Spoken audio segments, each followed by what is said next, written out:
আল্লাহ সুবহানাহু ওয়া তাআলার নবী আমাদেরকে যাতে আল্লাহ পাক যেন আমাদের ভাগ্যের ভিতরে লাইলাতুল কদর নসিব করেন, সেজন্য আমরা আল্লাহর কাছে দোয়া করি। লাইলাতুল কদর আমাদের প্রত্যেকটা মুমিনের প্রত্যাশিত একটা রাত। এক রাত ইবাদত করলে 83 বছর জান্নাতের সওয়াব হবে। ওই একটা রাতের 1 ঘন্টা যদি আমি ইবাদত করি, 9 বছর 8 মাস ইবাদতের সওয়াব আল্লাহ আমার আমলনামায় দিবেন। সুবহানাল্লাহ। তাহলে কদরের রাতের 1 ঘন্টার মূল্য কত? আমার জীবনের 9 বছরের সমান। কদরের রাতের 1 মিনিটের মূল্য আমার আপনার জীবনের 58 দিনের সমান। কদরের রাতে যদি আমি একবার সুবহানাল্লাহ বলি, কেমন যেন 58 দিন পর্যন্ত আল্লাহর কাছে সুবহানাল্লাহ বলে কাঁদা, তাসবিহ পাঠ করা। একবার সূরা ফাতিহা পাঠ করলে 58 দিন পর্যন্ত সেরকম পাঠ করার মতো। এটা হলো 1 মিনিটের আমল। সম্মানিত হাজিরিন, কদরের রাতের একটা সেকেন্ডের মূল্য আমার আপনার জীবনের 23 ঘন্টার সমতুল্য। সুবহানাল্লাহ। এজন্য একমাত্র পাগল উম্মত ছাড়া কদরের রাতটিকে অবহেলা করতে পারে। সময় শেষ ব্যাপারে আনুষঙ্গিক কথা বলতাম। আল্লাহ রাসূল সাল্লাল্লাহু আলাইহি ওয়াসাল্লাম আমাদেরকে স্পষ্টভাবে বলেছেন, তাহাররাউ লাইলাতাল কদরি ফিল উইত্রি মিন আশরিল আওয়াখির মিন রমাদান। তোমরা যারা কদরের রাত পেতে চাও, তোমরা শেষ দশকের বেজোর রাতগুলোতে লাইলাতুল কদর তালাশ করো। সুবহানাল্লাহ। এজন্য যারা কদর রাত পেতে চাই, শেষ দশকে ইবাদত করতে হবে কমপক্ষে 21, 23, 25, 27, 29 এই 5টা রাত ইবাদত করার জন্য অস্থির করে। আল্লাহ সুবহানাহু ওয়া তাআলার পক্ষ থেকে কোনো বিজয় বা নিয়ামত আসলে সেখানে অবশ্যই ক্ষমা প্রদর্শন করতে হবে। এই মক্কা বিজয় থেকে আমাদের সকলকে সে শিক্ষা নিতে হবে। রমাদানুল মুবারক মুসলমানদের জন্য আরেকটি ঐতিহাসিক ঘটনা। ইসলামের ইতিহাসে যা অবিস্মরণীয় হয়ে আছে, যেটা ইমানি শক্তির সবথেকে বড় প্রমাণ হয়ে আছে, সেটা হলো বদর যুদ্ধ। যেখানে মুসলমানদের সংখ্যা ছিল খুবই কম, কাফের মুশরিকদের সংখ্যা ছিল কয়েক হাজার, হাজারের উপর। আল্লাহ সুবহানাহু ওয়া তাআলার সাহায্য নিয়ে আল্লাহর কুদরতে সামান্য সংখ্যক মুমিন ঈমানদার তাকওয়াবান সাহাবী আল্লাহ সুবহানাহু ওয়া তাআলা সেখানে বিজয় দিয়েছেন। সুবহানাল্লাহ। বদর যুদ্ধে ইসলামের সর্বপ্রথম এবং ঐতিহাসিক যুদ্ধ। এই যুদ্ধ সংঘটিত হয়েছিল 2য় হিজরির 17ই রমাদান। 17ই রমাদান এই বদর যুদ্ধটি সংঘটিত হয়েছিল মদিনা শহর থেকে 130 কিলোমিটার দূরে বদর নামক স্থানে। এই যুদ্ধের পিছনে কয়েকটি গুরুত্বপূর্ণ কারণ রয়েছে। তার ভিতরে সর্বশেষ উল্লেখযোগ্য যে কারণটি ছিল, মক্কার নেতা আবু সুফিয়ান তিনি যখন অস্ত্রশস্ত্র নিয়ে তার কাফেলা নিয়ে, বাণিজ্যিক কাফেলা নিয়ে মক্কার দিকে ফিরছে, আল্লাহ রাসূল সাল্লাল্লাহু আলাইহি ওয়াসাল্লাম সাহাবীদের কথায় আশ্বস্ত হয়ে আল্লাহর উপরে তাওয়াক্কুল করে পূর্ণ প্রস্তুতি নিয়ে যুদ্ধের জন্য রওনা হয়। মুসলমানদের সৈন্য সংখ্যা হলো 313। তাদের হলো কেবলমাত্র 2টা ঘোড়া, আর ওইদিকে কাফের মুশরিকদের 1000 ঘোড়া। মুসলমানদের ঘোড়ার সংখ্যা হলো 2টা, উটের সংখ্যা হলো 70টা। আর 313 জন সাহাবী, তাদের তো পায়ে হেঁটে যাওয়া ছাড়া কোনো উপায় নেই। সবাই পায়ে হেঁটে অস্ত্রশস্ত্র নিয়ে, অস্ত্র সংখ্যা খুবই সীমিত, যুদ্ধ করার মতো ঢাল তলোয়ার খুব একটা নেই। কিছু সংখ্যক সাহাবীদের হাতে খেজুরের লাঠি ছিল, খেজুরের লাঠি, যেটা বড় ধরনের অস্ত্র তলোয়ারের বিপক্ষে কিছুই না। তারা আল্লাহর উপরে তাওয়াক্কুল করে, এত বড় পার্থক্য থাকা সত্ত্বেও তারা আল্লাহর উপরে ভরসা করে মদরের প্রান্তরে যুদ্ধের জন্য তৈরি হয়ে গেলেন। আল্লাহ সুবহানাহু ওয়া তাআলা মুমিনদেরকে সাহায্য করলেন। আল্লাহ পাক বলছেন, ওয়ালাকাদ নাসারাকুমুল্লাহু বিবাদরিন ওয়া আনতুম আযিল্লা ফাত্তাকুল্লাহা লাআল্লাকুম তাশকুরুন। আল্লাহ বিশ্ববাসীকে বললেন, হে ঈমানদারেরা, তোমরা দেখছিলে বদরের প্রান্তরে দুর্বল এবং স্বল্প সংখ্যক, আমি আল্লাহ নিজ অনুগ্রহে তোমাদেরকে সাহায্য করে বদরে বিজয় দান করেছি। সুবহানাল্লাহ। আমি আল্লাহ নিজে সাহায্য করে তোমাদেরকে বিজয় দান করেছি। আল্লাহ রাসূল সাহাবীদেরকে নিয়ে বদরের প্রান্তরে যুদ্ধ করছেন। যুদ্ধের শুরু করার সময় আল্লাহ রাসূল দুটো হাত তুলে আল্লাহর কাছে দোয়া করছেন, যে আল্লাহ, আপনি বলেছিলেন যে আমি মুহাম্মদ সাল্লাল্লাহু আলাইহি ওয়াসাল্লাম চাইলে ফেরত দিবেন। আপনি ওয়াদা করেছেন, হে আল্লাহ, আমি আজকে আপনার কাছে চাচ্ছি। সহিহ আল বুখারী আর 953 নম্বর হাদিসের ভিতরে এসেছে আব্দুল্লাহ ইবনে আব্বাস রাদিয়াল্লাহু তাআলা আনহু তিনি বলছেন আল্লাহ রাসূল দুই হাত উঁচু করে একেবারে উঁচু করে আল্লাহর কাছে দোয়া করছেন, আল্লাহুম্মা ইন্নী আশহুদাকা আহদাকা ওয়া ওয়া'দাকা আল্লাহুম্মা ইন শি'তা লাম তুরবা। হে আল্লাহ, আপনি আমার উপরে যে প্রতিশ্রুতি দিয়েছিলেন সেই প্রতিশ্রুতি আজকে বাস্তবায়ন করেন। আল্লাহর কাছে তিনি দোয়া করলেন, আল্লাহুম্মা ইন শি'তা লাম তুরবা। হে আল্লাহ, এই ক্ষুদ্র বাহিনীটা যারা আপনার জন্য, ইসলামের জন্য বদর প্রান্তরে যুদ্ধে অংশগ্রহণ করেছে, তারা যদি আজ পরাজিত হয়ে যায়, হে আল্লাহ, আল্লাহর জমিন আপনার নাম নেওয়ার মতো কোনো মুমিন জীবিত থাকে। আল্লাহ সুবহানাহু ওয়া তাআলার নবী যখন এভাবে দোয়া করছেন, আবু বকর রাদিয়াল্লাহু তাআলা আনহু বললেন, আবু বকর বিয়াদাই, ইয়া রাসূলুল্লাহ, আপনার এই দোয়া যথেষ্ট হয়েছে, আপনার দোয়া আল্লাহ কবুল করেছেন। আবু বকর রাদিয়াল্লাহু তাআলা আনহু পাশ থেকে বললেন যে হাসবুক ইয়া রাসূলুল্লাহ, আপনার এই দোয়া যথেষ্ট। আল্লাহ সুবহানাহু ওয়া তাআলার নবীর দোয়া কবুল করলেন। পরস্পরে যুদ্ধ হলো, যুদ্ধ চলতে থাকলো, এক পর্যায়ে কাফেররা পরাজিত হলো। আল্লাহ সুবহানাহু ওয়া তাআলা বিভিন্নভাবে যুদ্ধে মুমিনদেরকে সাহায্য করেছেন। আল্লাহ সুবহানাহু ওয়া তাআলা কোরআনুল কারীমের ভিতরে আমাদেরকে সূরা আল ইমরানের 125 নম্বর আয়াতে বলছেন, বালা ইন তাসবিরু ওয়া তাত্তাকু ওয়া ইয়াতুকুম মিন ফাওরিহিম হাযা يمددكم ربكم بخمسة آلاف من الملائكة مسومين।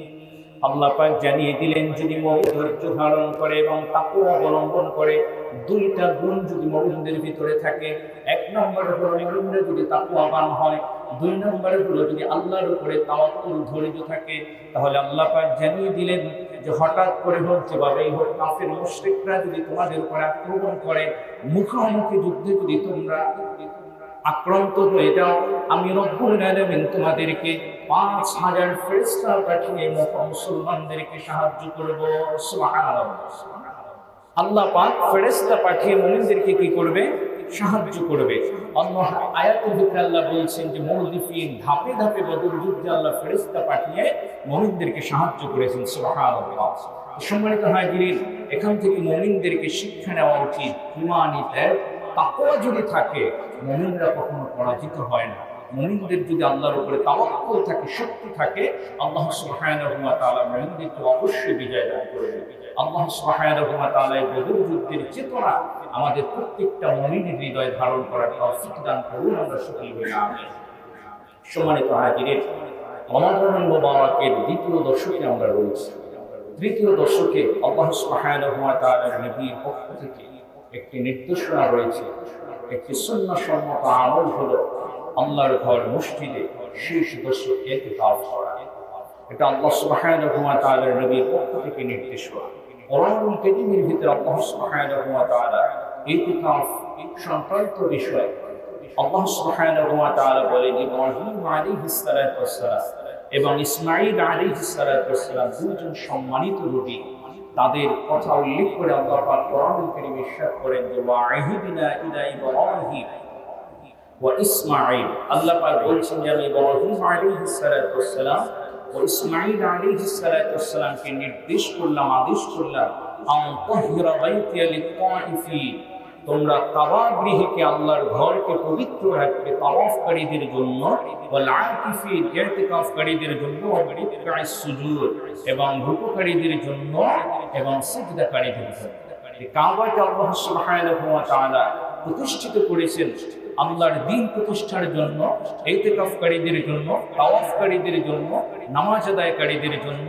এর ভিতরে যতগুলো বিষয় আল্লাহ পাক বলছেন, তার ভিতরে উল্লেখযোগ্য একটা বিষয় হলো ইতিকাফ করা। মুসলিম শরীফের বর্ণনায় এসেছে, আল্লাহ রাসূল সাল্লাল্লাহু আলাইহি ওয়াসাল্লামের সাহাবারা বলেছেন, কানা ইয়াতিকিফু ফিল আশরিল আওয়াখির মিন রমাদান। রাসূল আকরাম সাল্লাল্লাহু আলাইহি ওয়াসাল্লাম রমাদানের শেষ দশকে তিনি ইতিকাফ করতেন। সুবহানাল্লাহ। ইতিকাফের মূল উদ্দেশ্য হলো দুনিয়ার সকল কর্মব্যস্ততাকে কিছুদিনের জন্য স্টপ রেখে আল্লাহ সুবহানাহু ওয়া তাআলার সান্নিধ্যে চলে আসা, আল্লাহ সুবহানাহু ওয়া তাআলার নৈকট্যের জন্য, উৎকর্ষ সাধনের জন্য, আল্লাহকে পাওয়ার উদ্দেশ্যে আল্লাহর ঘর মসজিদে অবস্থান করা। ইতিকাফের কয়েকটি ক্লাসিফিকেশন রয়েছে। একটা হলো ওয়াজিব ইতিকাফ, যেটা হলো মান্যত করে কোনো ব্যক্তি জোরে, যে আমি আমার এই উদ্দেশ্য সাধন হলে আমি এতদিন মসজিদে ইতিকাফ করবো, এটা হলো ওয়াজিব। এই ইতিকাফটা হলো ওয়াজিব পর্যায়ে। আরেকটা হলো সুন্নাতে মুআক্কাদা। সুন্নাতে মুআক্কাদা যেটা রমাদানুল মুবারাকের শেষ দশকে ইতিকাফ করা, এটা হলো সুন্নাতে মুআক্কাদা। রাসূল আকরাম সাল্লাল্লাহু আলাইহি ওয়াসাল্লাম মক্কা থেকে হিজরত করে মদিনায় যাওয়ার পরে এই যতদিন আল্লাহ রাসূল হায়াত ছিলেন, হায়াতি জিন্দেগিতে তিনি কোন বছর ইতিকাফ করা বাদ দেননি। সুবহানাল্লাহ। প্রতি বছর তিনি ইতিকাফ করছেন। আল্লাহ রাসূল সাল্লাল্লাহু আলাইহি ওয়াসাল্লামের এই যে যুদ্ধের কারণে এক বছরের ইতিকাফ তার করা হয়ে ওঠেনি, সম্ভব হয়নি। এজন্য আল্লাহ রাসূল পরের বছর 20 দিন ইতিকাফ করেছেন। তাই রাসূল আকরাম সাল্লাল্লাহু আলাইহি ওয়াসাল্লাম তার জীবদ্দশায় রমাদানুল মুবারক ফরজ হওয়ার পরে কখনোই তিনি ইতিকাফ করা ছেড়ে দেননি। এটা হলো সুন্নাতে মুআক্কাদা। আরেকটা হলো নফল ইতিকাফ, যে রমাদানুল মুবারক 1 দিন 2 দিন 5 দিন অল্প সময়ের জন্য ইতিকাফ করা, এটা হলো নফল। মাহে রমাদানের শেষ 10 দিনে ইতিকাফ, এটা আধ্যাত্মিক একটি পরিপূর্ণতা এনে দেয়, মানুষের আত্মাকে পরিশুদ্ধ করার একটা মাধ্যম হয়ে যায়। আম্মা জান আয়েশা সিদ্দিকা রাদিয়াল্লাহু তাআলা আনহা তিনি বলছেন, আন্না নবী সাল্লাল্লাহু আলাইহি ওয়াসাল্লাম কানা ইয়াকুতুল আশরা ওয়াকিরা মিন রমাদান হাত্তা তাওয়াফাহু আল্লাহু তাআলা। আল্লাহ পাক তাকে যতদিন পর্যন্ত মৃত্যু না দিয়েছেন, হায়াত যতদিন ছিল, আল্লাহ রাসূল ইতিকাফ করেছেন। সুবহানাল্লাহ। সুম্মা তাকাফা আজওয়াজুহু মিন বাদি, এরপরে নবীর স্ত্রীরাও তাদের অবস্থানে থেকে ইতিকাফ করেছেন। সুবহানাল্লাহ। ইতিকাফ হলো পৃথিবীর বুকে সবথেকে বড় নবীওয়ালা কাজ। নবীদের যতগুলো আমল আছে এর ভিতরে শ্রেষ্ঠতম একটা আমল হলো ইতিকাফ করা। আমি আপনি আমরা প্রত্যেকেই আল্লাহ রাসূল সাল্লাল্লাহু আলাইহি ওয়াসাল্লামের আদর্শকে পালন করতে চাই, নবীর সুন্নাহকে পালন করতে চাই, কিন্তু আমার আপনার জীবনে এমন অনেক সুযোগ থাকা সত্ত্বেও নবীর এই সুন্নাহটা পালন করার ব্যাপারে আমাদের যথেষ্ট অবহেলা দেখা যায়। এটা যে একটা সুন্নাতে মুআক্কাদা, এই সুন্নাতে মুআক্কাদাটাকে পালন করার ব্যাপারে আমাদের যথেষ্ট অবহেলা রয়েছে। যেই ইতিকাফ নবী তার জীবদ্দশায় কখনোই ছাড়েননি, আর আমাদের 60-70 বছরের জীবনে কোনোদিন আমরা ইতিকাফ করি না। তাহলে নবীর আমলের সাথে আমার আমলের মিলটা কোথায়? নবীর রমাদানের কার্যক্রমের ভিতরে আমার কার্যক্রমের মিলটা কোথায়? আমার তো নবীর কাজের সাথে আমার কাজের সাথে মিল থাকতে হবে। নবী যে আমলটা করেছেন সেটাকে সাদরে গ্রহণ করে নিতে হবে। রাসূলের যে ব্যস্ততা ছিল, আমাদের ব্যস্ততা তার সমান নয়। রাসূল সাল্লাল্লাহু আলাইহি ওয়াসাল্লামের এই সুন্নাহটাকে ধারণ করে আমাদের অবশ্যই এই রমাদানুল মুবারকে ইতিকাফ করা উচিত। আল্লাহ সুবহানাহু ওয়া তাআলার ঘরে আল্লাহর সাথে থাকা, এটা যে হৃদয়ের জন্য, আমার আত্মিক প্রশান্তির জন্য কত বড় দরকার, এটা যারা ইতিকাফ করেন এবং রাত্রি জাগরণ করেন, ইতিকাফে থেকে আমল করেন, তাদের থেকে বেশি উপলব্ধি এটা কারো দ্বারাই হয়। আমরা অনেক ব্যস্ত থাকি, কিন্তু এই ব্যস্ততার ভিতরে আল্লাহ সুবহানাহু ওয়া তাআলার জন্য অবশ্যই ইতিকাফ করা উচিত। ইতিকাফ করলে কি হবে? আল্লাহর নবী সাল্লাল্লাহু আলাইহি ওয়াসাল্লাম বলেছেন, কোন ব্যক্তি যদি ইতিকাফ করে, বাহিরে থেকে একজন মুমিন বান্দা যত আমল করতে পারত, এই সমস্ত আমলের সওয়াব আল্লাহ ইতিকাফকারী বান্দাকে দিয়ে দিবেন। সুবহানাল্লাহ। আমি হয়তো সেই আমলটা করতে পারতাম না, কিন্তু আমি ইতিকাফে বসেছি আল্লাহর সন্তুষ্টির জন্য, এই জন্য বাহিরের সমস্ত আমলের সওয়াব আল্লাহ ইতিকাফকারীকে দিয়ে দিবেন। সুবহানাল্লাহ। আর তারগীব ওয়া তারহীবের হাদিসের ভিতরে এসেছে, আল্লাহ রাসূল বলেছেন, যে ব্যক্তি আল্লাহর সন্তুষ্টির জন্য ইতিকাফ করবে, আল্লাহ সুবহানাহু ওয়া তাআলার নবী বলেছেন ওই ব্যক্তি থেকে জাহান্নামকে 3 খানাদেক, মানে হলো পূর্ব এবং পশ্চিম প্রান্তের একটা সমান, এতদূর 3 গুণ বেশি দূরত্বে আল্লাহ পাক তার থেকে জাহান্নামকে পাঠিয়ে দিবেন। সুবহানাল্লাহ। জাহান্নামটাকে তার থেকে এত বেশি দূরত্বে পাঠিয়ে দিবেন। এই জন্য সম্মানিত হয়, যিনি আমাদের উচিত এই রমাদানে ইতিকাফ করা। ইতিকাফ করার দ্বারা একজন মুমিন আল্লাহ সুবহানাহু ওয়া তাআলার বান্দায় পরিণত হতে পারে। সালাফে সালেহিনগণ, আউলিয়া ইকরামগণ বলতেন, একজন মানুষকে আল্লাহর ওলি হতে তার ভিতরে 4টা গুণ লাগে। 1 নম্বর গুণ হলো কিল্লাতুল কালাম, কম কথা বলা। মানুষের সাথে যত কম কথা বলে তার হৃদয়ে তত নরমি থাকে, আল্লাহমুখী বেশি হয়। তাহলে ইমানদার অর্থাৎ আল্লাহর ওলি হতে হলে তার 1 নম্বর গুণ হলো কম কথা বলা। ওয়াকিল্লাতুত তাআম, এবং কম আহার করা, যতটুকু প্রয়োজন ততটুকু পরিমিত খাওয়া। আরেকটা গুণ হলো কিল্লাতুল মানাম, কম ঘুমানো, পরিমিত ঘুমানো। আরেকটা গুণ হলো ইরতিজালিল আনাম, মানুষের সাথে কম মেলামেশা করা। একজন মানুষ যখন ইতিকাফে বসে, এই 4টা গুণ অর্জন করার সবথেকে বড় সুযোগ এবং সহজ হলো ইতিকাফে থাকা। কথা বলার জন্য সে মানুষ পাবে না, রোজা থাকার কারণে সে খাবার খুব একটা সুযোগও তার জীবনে নেই। আর মসজিদে থাকলে দিনের বেলায় অলসভাবে ঘুমানোর সুযোগও তার জীবনে কম, আর কথা বলার মতো তো মানুষও তার জীবনে হবে না, এই জন্য তার কম কথা হবে। আল্লাহর ওলিতে পরিণত হওয়ার জন্য এই রমাদানুল মুবারকে ইতিকাফ করার দ্বারা একজন বান্দার যে গুণগুলো অর্জন করা দরকার সেটা সহজেই সে অর্জন করতে পারবে। এই জন্য সম্মানিত হাজিরিন, আমাদের যাদের সুযোগ রয়েছে আমরা চেষ্টা করবো ইতিকাফ করার। ইতিকাফের নিয়ত যারা করি, আমরা আগামী 20 রমজান সূর্য ডোবার পূর্বে, আসরের পূর্বে, মাগরিবের আগে আমাদেরকে মসজিদে অবস্থান করতে হবে। সেটা হলো 10ই মার্চ, আগামী মঙ্গলবার। আগামী মঙ্গলবার মাগরিব নামাজের পূর্বে আমাদেরকে মসজিদে এসে অবস্থান করতে হবে। যারা নফল ইতিকাফ করবেন 1 দিন, 2 দিন, 3 দিন, 5 দিন, 7 দিন, তারাও কি করতে পারেন, এই ইতিকাফের জন্য আল্লাহর সন্তুষ্টি লাভের জন্য নিয়ম করতে পারেন। ইতিকাফে থাকলে কি হবে, সবথেকে বড় যে পাওয়া সেটা হলো আপনার লাইলাতুল কদর ইনশাআল্লাহ মিস করবে। যে একটা রাত ইবাদত করলে 83 বছর 4 মাসের সওয়াব আল্লাহ আপনার আমার আমলনামায় দেবেন। সুবহানাল্লাহ। সম্মানিত হাজির, আজ আমরা শুরুই রমাদান পার করছি। রমাদানের দ্বিতীয় দশক অতিবাহিত করতে যাচ্ছি। তার মানে রমাদানের শুরুর যে একটা অবস্থা ছিল, সেই অবস্থা পার হয়ে আমরা এখন শেষ করার গণনার ভিতরে আছি। অর্ধাংশ যেহেতু পার হয়ে গেছে, দ্বিতীয় অর্ধেকে আমরা শেষ করার গণনার ভিতরে আছি, যে আর কয়টা রোজা আছে। রমাদান এখন শেষের পথে বলা যায়। আমরা এই রমাদানের রোজাগুলো কতটুকু মূল্যায়ন করেছি, আল্লাহ যে উদ্দেশ্য হাসিলের জন্য এই রোজা আমাদেরকে দান করেছে, তাকেও আমরা কতটুকু অর্জন করতে পেরেছি।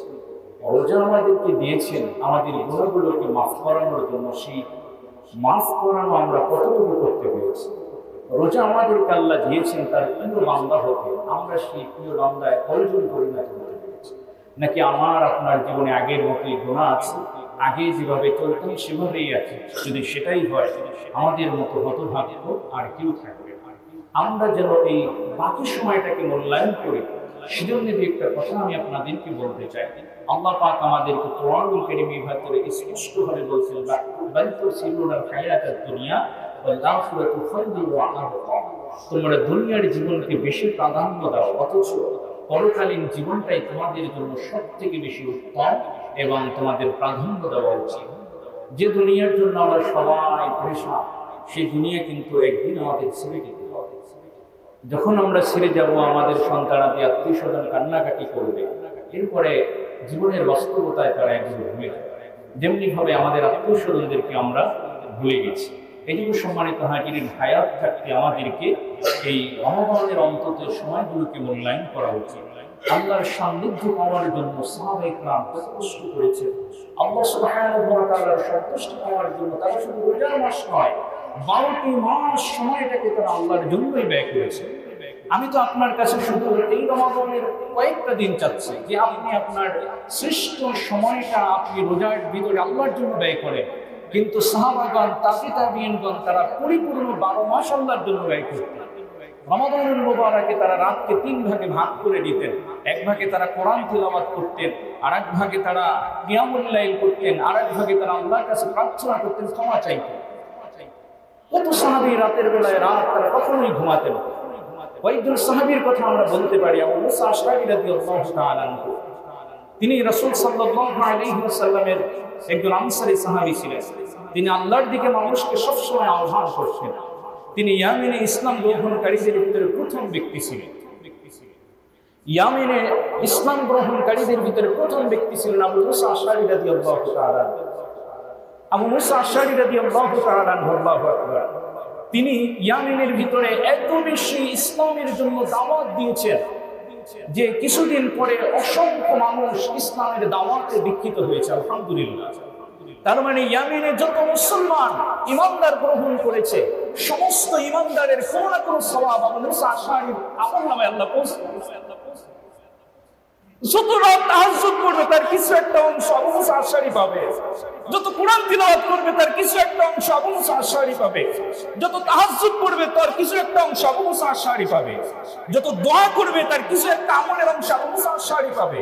এই আবু মুসা আশআরীকে সাহাবা ইকরাম বললেন, আপনার এখন একটু বিশ্রাম করা উচিত, একটু বিশ্রাম নেন না, আপনি তো অনেক পরিশ্রম করেন রাত দিন মিলিয়ে। আবু মুসা আশআরী বললেন, আমার ভাইরা, আমার তো এখন ঘোড়াটাকে আরো জোরে চালানোর দরকার, কারণ আমার জীবন শেষের দিকে। এই কথাটা তিনি যখন বলেছিলেন তখন তিনি যুবক বয়স, তিনি বার্ধক্যে উপনীত হন। যুবক বয়সে তিনি বললেন যে আমার এখন ঘোড়াটা আরো বেশি জোরে চালানো উচিত, কারণ আমি আল্লাহর আরো বেশি কাছাকাছি যাচ্ছি। তার মানে অনুধাবন করেন, একজন যুবক বয়সে সে যদি তার সমস্ত পরিশ্রম সমস্ত সময় আল্লাহর জন্য দেয়, তার জীবনের যা পাওনা, আল্লাহু আকবার। একে তো নবীর সাহাবী, দ্বিতীয়ত ইয়ামিনের যত মুসলমান আমল করে তার কিছু একটা অংশ তিনি পান, কারণ তাদেরকে তিনি দাওয়াত দিয়ে তাবলীগ করে করে তাদেরকে ইমানদার বানিয়েছেন। এমন একজন ব্যক্তি, তিনি বিশ্রাম গ্রহণ করেননি। তিনি বলেন যে মুমিনদের বিশ্রাম হলো জান্নাতে যখন পা ঢুকবে তখন। আল্লাহ রাসূলের সাহাবা, আল্লাহ রাসূলের একজন সাহাবী হননি, একজন তাবী ছিলেন আবু মুসলিম আল খাওলানি। তিনি তাবীদের ভিতরে একজন। তিনি আল্লাহ রাসূলের সাক্ষাৎ পাওয়ার জন্য অনেক চেষ্টা করেছেন। পরিশেষে যখন তিনি মদিনায় আসছেন, আস্তে আস্তে আল্লাহ রাসূল দুনিয়া থেকে বিদায় নিয়ে চলে গেছেন।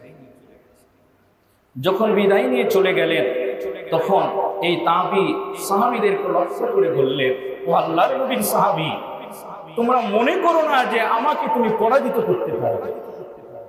তোমরা হয়তো রাসূলের সাক্ষাৎ পেয়েছো, আমি হয়তো বা নবীর সাক্ষাৎ পাইনি, কিন্তু আমি আল্লাহর শপথ করে বলছি, আমি আল্লাহর ইবাদত করে করে আল্লাহর এত প্রিয় হওয়ার চেষ্টা করব যে আমি তোমাদেরকে পরাজিত করার চেষ্টা করবো ইনশাআল্লাহ। এটা ছিল তাদের প্রতিজ্ঞা, আমলের প্রতিযোগিতা। সাহাবীদেরকে লক্ষ্য করে বলছেন, যেটা হলো আমার আমলের প্রতিযোগিতা। আল্লাহ সুবহানাহু ওয়া তাআলার ওই তাবী তিনি বলছেন যে কারণ তোমরা যে জান্নাতে যাবে, সেই জান্নাতে তো আমারও যাওয়ার শখ আছে। আল্লাহ সুবহানাহু ওয়া তাআলা বলছেন, আম হাসিবতুম আন তাদখুলুল জান্নাহ, তোমরা কি মনে করো যে তোমরা জান্নাতে প্রবেশ করবে? ওয়ালাম্মা ইউআল্লিমুল্লাহু আল্লাযীনা জাহিদুনা মিনকুম ওয়া ইয়ালামুস সাবিরিন। আল্লাহ পাক বলছেন, অথচ এখনো জানেন না যে তারা তোমাদের ভিতরে কে জিহাদ করেছে আর কে ধৈর্য ধারণ করেছে। তার মানে জান্নাত কাদের জন্য? ধৈর্যশীলদের জন্য। জান্নাত কাদের জন্য? যারা জিহাদে অংশগ্রহণ করে তাদের জন্য। জান্নাত কাদের জন্য? যারা পরিশ্রম করে তাদের জন্য। আল্লাহ রাসূলের তাবীগণ, তাবী আসওয়াদ ইবনে ইয়াজিদ, তিনি রাতের অধিকাংশ সময় দাঁড়িয়ে দাঁড়িয়ে নামাজ আদায় করেন। উকবা ইবনে নাফে তিনি বললেন যে তিনি রাতের বেলায় এত বেশি নামাজ আদায় করতেন। তিনি একদিন আমিরুল মুমিনিন পঞ্চম খলিফা ওমর ইবনে আব্দুল আজিজ রাহমাতুল্লাহি আলাইহি তার স্ত্রীর কাছে সংবাদ পাঠালেন যে ওমর ইবনে আব্দুল আজিজ রাতের বেলায় কেমন আমল করে। ওমর ইবনে আব্দুল আজিজের স্ত্রী এই কথার উত্তরে বলেছিলেন যে ওমর ইবনে আব্দুল আজিজ এই খলিফা হওয়ার পরে আর তিনি রাতের বেলায় এত বেশি ইবাদত করেন যে 2 বছর 4 মাস পর্যন্ত আমাকে কখনোই জানাবাতের গোসল করতে হয় না, অপবিত্র হয় নাই, মানে দৈহিক মেলামেশা তাদের ভিতরে হয় নাই, তারা ইবাদতের ভিতরে এতটা আত্মনিয়োগ করেছে। তাহলে তাদের জীবন আমাদের জীবন পার্থক্য কোথায়? তারা জান্নাতটাকে হৃদয়ে ধারণ করেছে। আমরা আপেক্ষিকভাবে দেখি হয়তো বা আছে, কল্পনায় আমরা সুদৃঢ় করতে পারি না। সাহাবীরা জান্নাতের ঘ্রাণ পেতে আমরা এটা পরিকল্পনা করি। আল্লাহ রাসূল সাল্লাল্লাহু আলাইহি ওয়াসাল্লামের সাহাবারা তারা কষ্ট করেছেন কেন? আল্লাহর খুশির জন্য। তারা হৃদয় ধারণ করতে পেরেছেন যে আমি আল্লাহকে খুশি করতে পারলে আমার দুনিয়া আখিরাত সব হয়ে যাবে। তা আমি যখন আমার রবকে ভালোবাসতে পারবো, আমার আল্লাহকে হৃদয়ে ধারণ করতে পারবো, পৃথিবীর কোনো কষ্টই আমার কাছে কষ্ট মনে হবে। হযরত বেলাল রাদিয়াল্লাহু তাআলা আনহু উত্তপ্ত বালুর ভিতরে চিৎ করে শোয়ে রাখা হয়েছে, পাথর দিয়ে চাপা রাখা হয়েছে, বেত্রাঘাত করা হয়েছে, তার হাড় পর্যন্ত আঘাতপ্রাপ্ত হয়েছে, মুখে কয়লার টুকরা দেওয়া হয়েছে, উত্তপ্ত আগুনের কয়লা দেওয়া হয়েছে। তারপরে তিনি আহাত বলেছেন, কারণ তিনি জানেন যে আমার এই কষ্টটা আমার রবের জন্য। তিনি বিশ্বাস করেন যে আমার যত কষ্ট হোক এর বিনিময়ে আমি জান্নাত পাবো। খুবাইব রাদিয়াল্লাহু তাআলা আনহুকে যখন বলা হয়েছিল যে সাহাবা তুমি রাসূল সাল্লাল্লাহু আলাইহি ওয়াসাল্লামের বিনিময়ে তুমি মুক্তি নাও, খুবাইব রাদিয়াল্লাহু তাআলা আনহু বলেছিলেন যে আমার শরীরে একটা চিমটি লাগা সত্য, এর বিনিময়ে যদি তুমি রাসূলকে কোনো শাস্তি দিতাও সেটাও আমি মেনে নিব না। আমার কাছে এটা আল্লাহর কাছ থেকে নাজাত পাওয়ার একটা দলিল যে আল্লাহ আমি তোমার জন্য জীবন দিয়েছি। সুবহানাল্লাহ। তো তাহলে তাদের জীবনটা উৎসর্গ হলো আল্লাহর জন্য। তারা এটা কেন করতে পেরেছিলেন? তারা রবকে ভালোবেসেছে। আল্লাহ রাসূলকে তায়েফে পাথর মেরেছে, তিনি বলেছেন আল্লাহ তারা বোঝে না, তাদেরকে মাফ করে দাও। কেন? তিনি জানেন যে তাদেরকে দাওয়াত দিয়েছেন আল্লাহর জন্য করেছেন। ইব্রাহিম আলাইহিস সালাতু ওয়াস সালামকে নমরুদ আগুনের ভিতরে ফেলে দিয়েছে, তিনি সেখানে হাসছেন, তার কারণ তিনি জানেন আগুনে পড়লেও আমার রব এটার জন্য খুশি। সুমাইয়া রাদিয়াল্লাহু তাআলা আনহাকে কাবার চত্বরে বর্ষা মেরে নিহত করা, শহীদ করা হলো, তিনি হাসতে হাসতে শহীদের ব্যক্তি বরণ করেছেন, কারণ তিনি জানেন এটা তিনি আল্লাহর জন্য করেছেন। তাহলে পৃথিবীর সমস্ত কষ্ট পরিশ্রম আপনি মেনে নিতে পারবেন যখন আপনার হৃদয় ধারণ করতে পারবেন যে আমার রব এটার জন্য খুশি, আমার আল্লাহ এটাতে খুশি। আপনার কোনো কষ্টই কষ্ট মনে হবে না, দাঁড়িয়ে তাহাজ্জুদ করা আপনার জন্য কোনো কষ্ট মনে হবে না, কেমন লাইফ করা কোনো কষ্ট মনে হবে। এজন্য সম্মানিত হাজিরিন, বিনয়ের সাথে বলি যে আপনি একটু পরিশ্রমী হন আল্লাহকে পাওয়ার জন্য। আপনি তো জান্নাতে যেতে চান, আমল করার মতো কি আমল আমার জীবনে আছে ভাই? আবু বকর আল্লাহ রাসূলের জন্য হেরা গুহায় গিয়েছেন, আমার তো হেরা গুহায় যাওয়ার কোনো ইতিহাস নাই। ওমর রাদিয়াল্লাহু তাআলা আনহু কাবার চত্বরে দাঁড়িয়ে প্রকাশ্যে ইসলামের ঘোষণা দিয়েছেন, আহত হয়েছেন, আমার জীবনে এরকম কোনো আমল নাই। ওসমান রাদিয়াল্লাহু তাআলা আনহু জীবনের সব সম্পদ আল্লাহর রাসূলের জন্য বিলিয়ে দিয়েছেন, আমার জীবনে এরকম কোনো আমল নাই। আলী রাদিয়াল্লাহু তাআলা আনহু নিজের সেই হিজরতের রাতে একেবারে কাফেরদের মৃত্যুর মুখে তিনি আল্লাহ রাসূলের ঘরে শাহিদ ছিলেন, আমার জীবনে এরকম কোনো আমল নাই। তাহলে আপনি আমি কি করে কোন আশায় সাহাবীদের মতো সমান মর্যাদাশীল জান্নাত পাবো? আমাকে আপনাকে কিছু পরিশ্রম অবশ্যই করতে হবে, কিছু সম্পদ অর্জন করে নিতে হবে। সম্মানিত হাজিরিন, সময় শেষ। আমি বিনয়ের সাথে বলতে চাই যে এই শেষ সময়গুলো আপনি কাজে লাগান। রমাদানের শেষ দশক আল্লাহ রাসূল সাল্লাল্লাহু আলাইহি ওয়াসাল্লামের নবী এত বেশি শেষ দশকে আমল করতেন। ইদা দাখালাল আশরু আহইয়াআল লাইল ওয়া আইকাদা আহলাহু ওয়াজাদা ওয়া শাদ্দাল মিজার। শেষ দশকে আল্লাহ রাসূল এত বেশি আমল করতেন যে সারা রাত তিনি ঘুমাতেন না। সুবহানাল্লাহ। আম্মাজান আয়েশা বলেন আল্লাহ রাসূল তিনি পরিবারটাকে শক্ত করে বেঁধে নিতেন, তার মানে হলো পরিশ্রমে তিনি কখনোই কম করতেন না। সুবহানাল্লাহ। এজন্য সম্মানিত হাজিরিন, আমরা এই শেষ দশকে জীবনের শ্রেষ্ঠ পরিশ্রমটা করার চেষ্টা করি আল্লাহর সন্তুষ্টির জন্য। আল্লাহ সুবহানাহু ওয়া তাআলার নবী আমাদেরকে যাতে আল্লাহ পাক যেন আমাদের ভাগ্যের ভিতরে লাইলাতুল কদর নসিব করেন, সেজন্য আমরা আল্লাহর কাছে দোয়া করি। লাইলাতুল কদর আমাদের প্রত্যেকটা মুমিনের প্রত্যাশিত একটা রাত। এক রাত ইবাদত করলে ৮৩ বছর জান্নাতের সওয়াব। ওই একটা রাতের ১ ঘন্টা যদি আমি ইবাদত করি, ৯ বছর ৮ মাস ইবাদতের সওয়াব আল্লাহ আমার নামায় দিবেন। সুবহানাল্লাহ। তাহলে কদরের রাতের ১ ঘন্টার মূল্য কত? আমার জীবনের ৯ বছরের সমান। কদরের রাতের ১ মিনিটের মূল্য আমার আপনার জীবনের ৫৮ দিনের সমান। কদরের রাতে যদি আমি একবার সুবহানাল্লাহ বলি, কেমন যেন ৫৮ দিন পর্যন্ত আল্লাহর কাছে সুবহানাল্লাহ বলে প্রার্থনা তাসবিহ পাঠ করার। একবার সূরা ফাতিহা পাঠ করলে ৫৮ দিন পর্যন্ত সেরকম পাঠ করার মতো। এটা হলো ১ মিনিটের আয়াত। সম্মানিত হাজিরিন, কদরের রাতে একটা সেকেন্ডের মূল্য আমার আপনার জীবনের ২৩ ঘন্টার সমতুল্য। সুবহানাল্লাহ। এজন্য একমাত্র পাগল উন্মাদ ছাড়া কদরের রাতটিকে অবহেলা করতে পারে। সময় শেষ ব্যাপারে আনুষঙ্গিক কথা বলতাম। আল্লাহ রাসূল সাল্লাল্লাহু আলাইহি ওয়াসাল্লাম আমাদেরকে স্পষ্টভাবে বলেছেন, তাহাররাউ লাইলাতুল কদরি ফিল উতরি মিন আশরিল আওয়াখির মিন রমাদান। তোমরা যারা কদরের রাত পেতে চাও, তোমরা শেষ দশকের বেজোর রাতগুলোতে লাইলাতুল কদর তালাশ করো। সুবহানাল্লাহ। এজন্য যারা কদর রাত পেতে চাই, শেষ দশকে ইবাদত করতে হবে কমপক্ষে ২১, ২৩, ২৫, ২৭, ২৯ এই ৫টা রাত ইবাদত করার জন্য অনুস্থির করে। আল্লাহ পাক যেন আমাদেরকে আজকের জুমায় যতটুকু ক্ষুদ্র আলোচনা হয়েছে, এই আলোচনাগুলো আমাদের স্মৃতিতে রেখে এর উপরে আমল করার তৌফিক দান করেন। আমরা সকলে বলি আমিন। সুম্মা আমিন।